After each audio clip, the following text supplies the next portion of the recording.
الحمد لله رب العالمين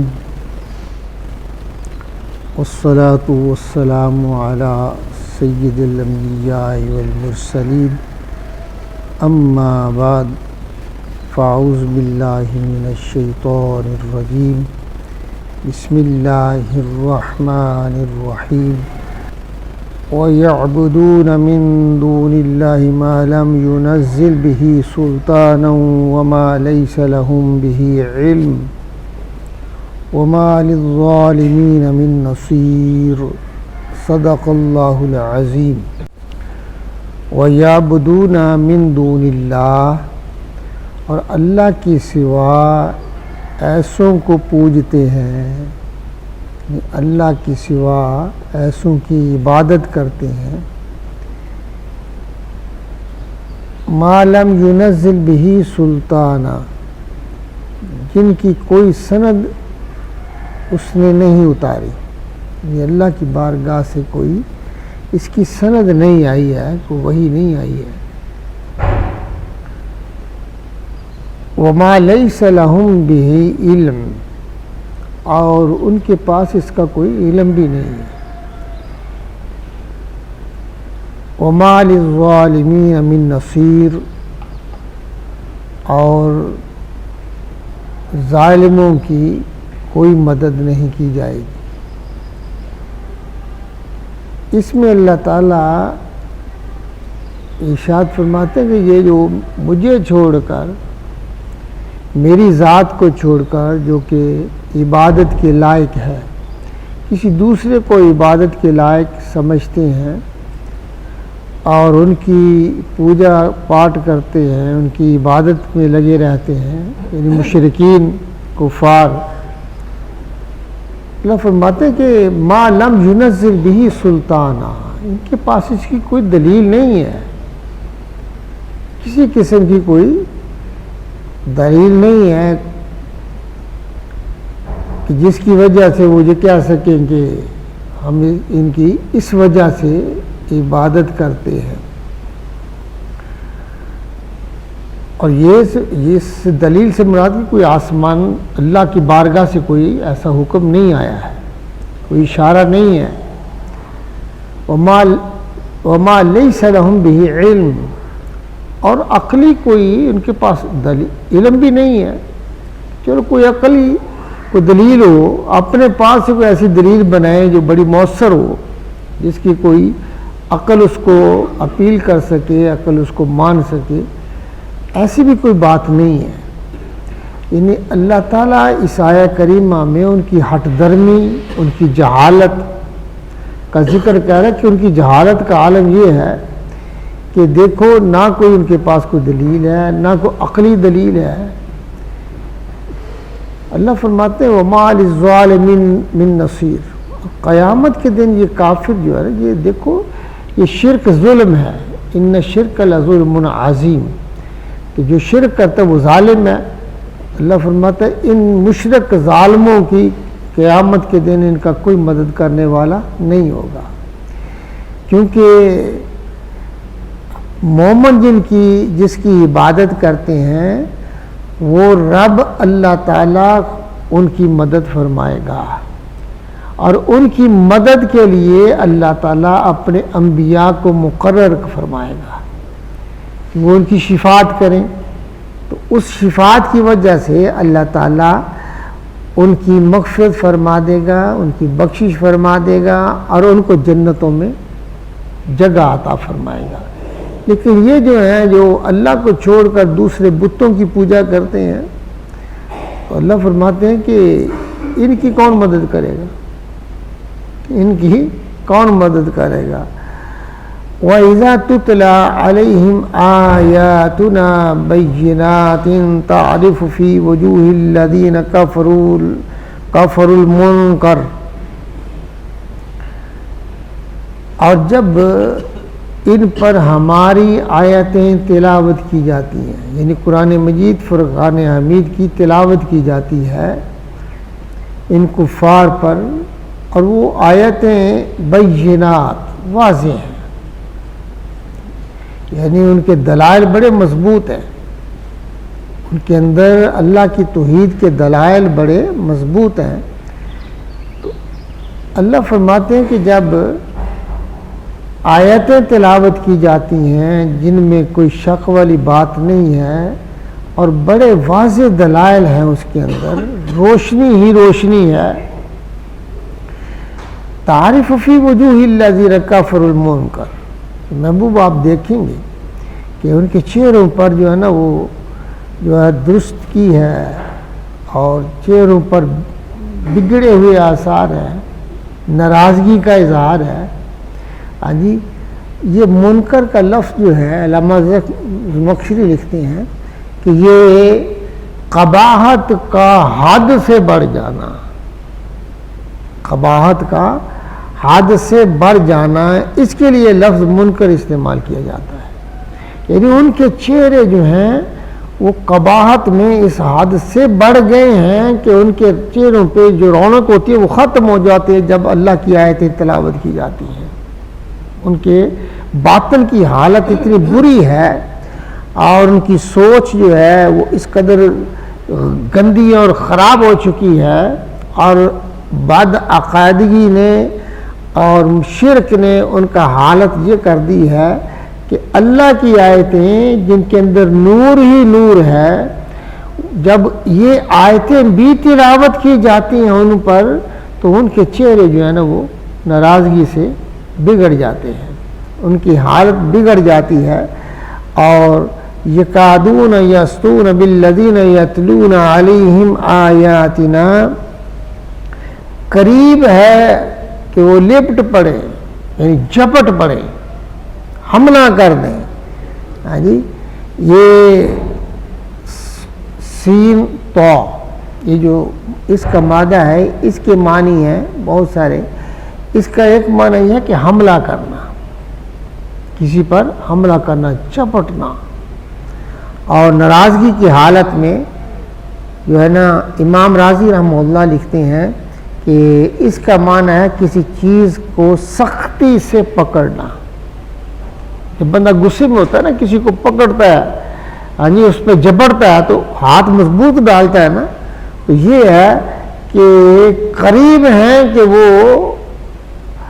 جھپٹ پڑے ان لوگوں پر جو ان پر اللہ کی آیتیں تلاوت کرتے ہیں، جو ہماری آیتیں تلاوت کر رہے ہیں ان پر حملہ آور ہوں گے. قریب ہے کہ ان کی حالت ایسی ہے کہ اتنے غصے میں آ جاتے ہیں قرآن سن کر کہ، اور بعض دفعہ ایسا ہوا بھی کہ انہوں نے جو ہے نا مومنوں پر حملہ بھی کیا. فرمایا محبوب قل، آپ فرما دیں، افانبئکم، اللہ اکبر، افانبئکم بشر من ذالکم، تمہاری یہ جو حالت ہے نا کہ قرآن کی آیتیں سن کر تمہارے چہرے بگڑ جاتے ہیں اور تم مومنوں پر حملہ آور ہونے کی کوشش کرتے ہو. ہاں جی، یہ حالت جو تمہاری بگڑی ہوئی ہے یہ تو کچھ بھی نہیں ہے. ابو میں نے کہا میں تمہیں اس سے بری خبر نہ دوں، اس سے بھی زیادہ بری خبر نہ دوں، تمہیں اس سے بھی زیادہ شر والی بات نہ بتاؤں. فرمایا وہ کیا ہے؟ النار، یعنی تمہارا حال اس سے بھی بدتر ہوگا. یہ جو تمہاری حالت ہے نا، قرآن کی آیتیں سن کر غصہ آ جانا، چہرے کا بگڑ جانا، چہرے پہ ناگواری کے آثار آ جانا. ہاں جی، تو محبوب انہیں فرماؤ تمہیں اس سے بھی بری خبر نہ دوں، تمہاری حالت جو ہے یہ تو کچھ بھی نہیں ہے، تمہارا اصل ٹھکانہ کیا ہے؟ النار، دوزخ کی آگ ہے، دوزخ کی آگ ہے. یہ تمہاری حال جو اندر سے آپ کے اندر جلن پیدا ہوتی ہے نا قرآن سن کر، اور اس کی آیتیں کو سن کر تمہارے اندر جو جلن پیدا ہوتی ہے، تمہارے اندر آگ لگ جاتی ہے، یہ تو آگ کچھ بھی نہیں ہے. اور یہ حالت تمہیں کہاں لے کے جائے گی؟ دوزخ کے اندر لے کے جائے گی. وَعَدَهَا اللَّهُ الَّذِينَ كَفَرُوا، اور اس کا وعدہ اللہ تعالیٰ نے کافروں سے کیا ہوا ہے. کافروں کا ٹھکانہ جو ہے وہ دوزخ. وَبِئْسَ الْمَصِيرُ، اور یہ بات جو ہے یہ بہت برا ٹھکانہ ہے. یہ دوزخ جو ہے یہ بہت برا ٹھکانہ ہے۔ یا ایھا الذین یا ایھا الناس ضرب مثل فاستمعوا له ان الذین تدعون من دون اللہ لن يخلقوا ذبابا ولو اجتمعوا له، کہ اے لوگو ایک کہاوت فرمائی جاتی ہے، کہ مثال دی جاتی ہے، ایک مثال دی جاتی ہے، کیا فاستمعوا له، اس کو کان لگا کر سن لو غور سے۔ اللہ ایک مثال فرمایا، میں مثال دے رہا ہوں، اس کو غور سے سننا۔ ان الذین تدعون من دون اللہ، کہ وہ جنہیں اللہ کے سوا تم پوجتے ہو، بتوں کو جن کی تم پوجا کرتے ہو، اللہ تعالیٰ ارشاد فرماتے ہیں لن یخلقوا ذبابا، وہ سارے مل کر ایک مکھی پیدا نہیں کر سکتے۔ یہ سارے تمہارے جتنے بھی معبود ہیں، یہ سارے مل جائیں، سارے بت اکٹھے کر لو تو وہ ایک مکھی جو ہے وہ پیدا نہیں کر سکتے۔ تو تمہیں شرم نہیں آتی ان کے سامنے جھکتے ہوئے کہ ان کی حالت تو اتنی پتلی ہے کہ وہ ایک مکھی پیدا نہیں کر سکتے؟ اور ظالموں جس نے ساری کائنات کو پیدا کیا اس کے سامنے سجدہ ریز نہیں ہوتے، بلکہ تمہاری عقلیں کتنی معکوف ہو چکی ہیں اور کتنی خراب ہو چکی ہیں کہ جو ایک مکھی پیدا نہیں کر سکتے آپ اس کے سامنے جھک رہے ہیں۔ وَلَجْتَمِعُوا لَهُ، اکٹھے ہو جائے سارے، اگرچہ سارے اکٹھے ہو جائے یہ معبود، پھر بھی ایک مکھی کو پیدا نہیں کر سکتے۔ وَإِن يَسْلُبْهُمُ الذُّبَابُ شَيْئًا، اور اگر مکھی ان سے کوئی چیز چھین لے ان بتوں سے، اگر مکھی جیسی کمزور مخلوق بھی ان سے کوئی چیز چھین لے،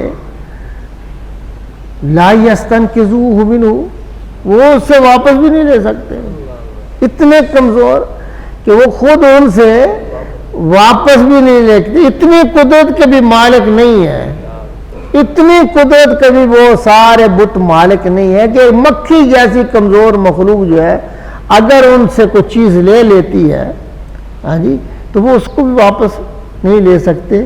تو تم کتنے بے وقوف ہو جس کی شان ان اللہ علی کل شیء قدیر، جو ہر چیز پہ قادر ہے، اس کی بارگاہ سے آپ نکلتے ہیں، اس کے سامنے سجدہ ریز نہیں ہوتے، اور ان کے سامنے سجدہ ریز ہو رہے ہو، نہ مکھی بنا سکتے ہیں، اگر مکھی اسے کوئی چیز چھین لے تو واپس بھی نہیں وہ لے سکتے، اتنے بے اختیار۔ تو جو بے اختیار ہوتا ہے وہ معبود نہیں ہوتا، وہ معبود نہیں ہوتا ہے، عبادت اس کی جاتی ہے جو با اختیار ہو اور کسی کا محتاج نہ ہو، سمدیت کا مالک ہو۔